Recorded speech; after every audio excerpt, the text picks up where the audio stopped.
Imaginez un monde où les machines peuvent lire vos pensées. Ça sonne comme de la science-fiction, mais c'est en train de devenir notre réalité. Il ne s'agit pas de magie ou de télépathie, mais d'une technologie de pointe ancrée dans les neurosciences et l'intelligence artificielle. Cette technologie a le potentiel de révolutionner notre interaction avec le monde, mais elle pose aussi des risques importants. Pourquoi n'en parlons-nous pas davantage? Pourquoi cette technologie, avec ses implications énormes, ne fait-elle pas la une des journaux? La vérité, c'est que les progrès de la technologie de lecture des pensées sont rapides, dépassant souvent la sensibilisation du public et le débat éthique. Du traitement des troubles neurologiques à l'amélioration des capacités humaines, les objectifs initiaux semblaient prometteurs. Cependant, le potentiel d'abus est indéniable. Imaginez un monde où vos pensées ne vous appartiennent plus, où les gouvernements et les entreprises peuvent accéder à vos croyances et désirs les plus intimes. Ce n'est pas une dystopie, mais une possibilité imminente que nous devons affronter. Il est temps d'agir. Nous devons comprendre cette technologie, discuter de ses implications et établir des garde-fous avant qu'il ne soit trop tard. L'aventure vers la technologie de lecture des pensées a commencé avec les neurosciences, l'étude du cerveau et du système nerveux. Les scientifiques savent depuis longtemps que l'activité cérébrale est électrique. Chaque pensée, chaque sentiment, chaque sensation est accompagnée d'un schéma unique de signaux électriques. Au départ, les chercheurs utilisaient des équipements encombrants et coûteux comme l'électroencéphalographie ou EEG pour mesurer ces signaux. Le EEG, avec ses électrodes placées sur le cuir chevelu, offrait une fenêtre rudimentaire sur l'activité cérébrale. Elle était principalement utilisée pour diagnostiquer les troubles cérébraux et étudier les cycles du sommeil. Cependant, les progrès de la puissance de calcul, de la miniaturisation et des algorithmes ont révolutionné notre capacité à décoder ces signaux. Nous sommes allés au-delà de la simple détection des ondes cérébrales pour interpréter leur signification. Les algorithmes d'apprentissage automatique sont entraînés sur de vastes ensembles de données d'activité cérébrale, apprenant à associer des schémas spécifiques à des pensées, des émotions et même des intentions.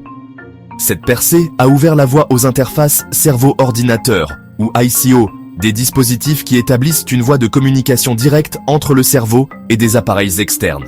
Les ICO offrent un potentiel immense pour les applications médicales, permettant aux patients paralysés de contrôler des prothèses ou de communiquer par la pensée. L'un des acteurs les plus importants dans le domaine des ICO est Neuralink, une entreprise fondée par Elon Musk.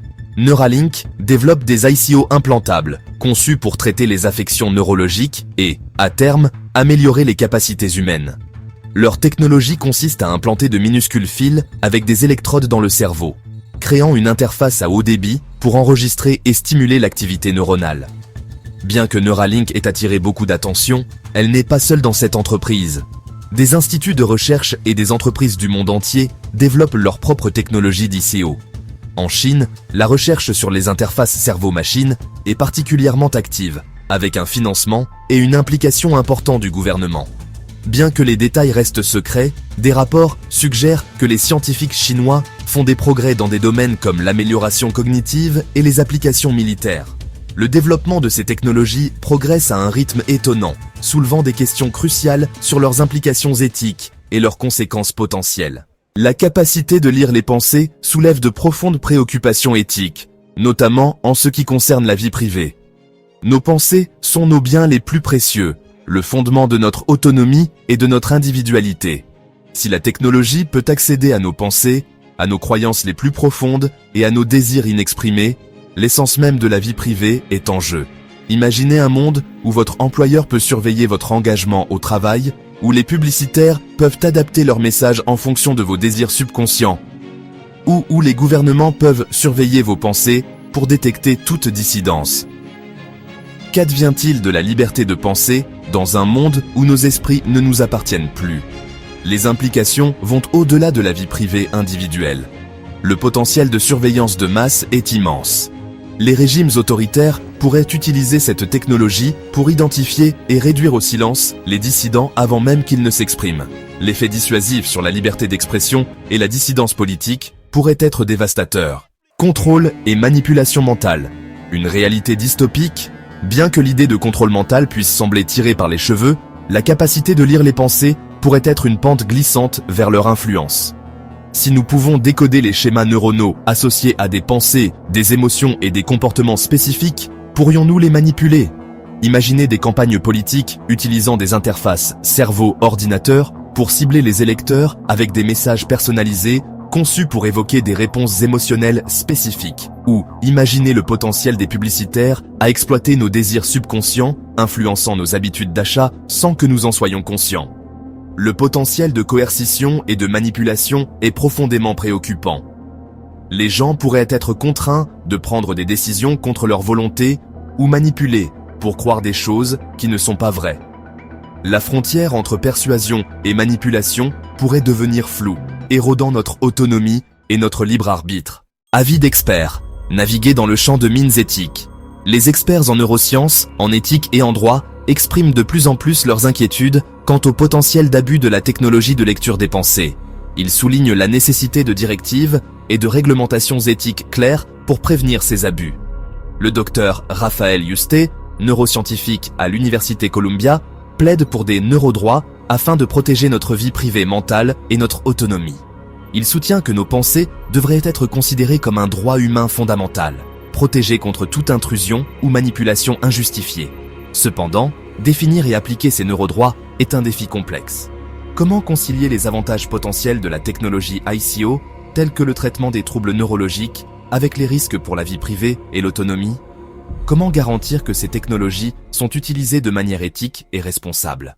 Le pouvoir de la pensée, motivations économiques et politiques. Le développement de la technologie de lecture des pensées est motivé par de puissants intérêts économiques et politiques.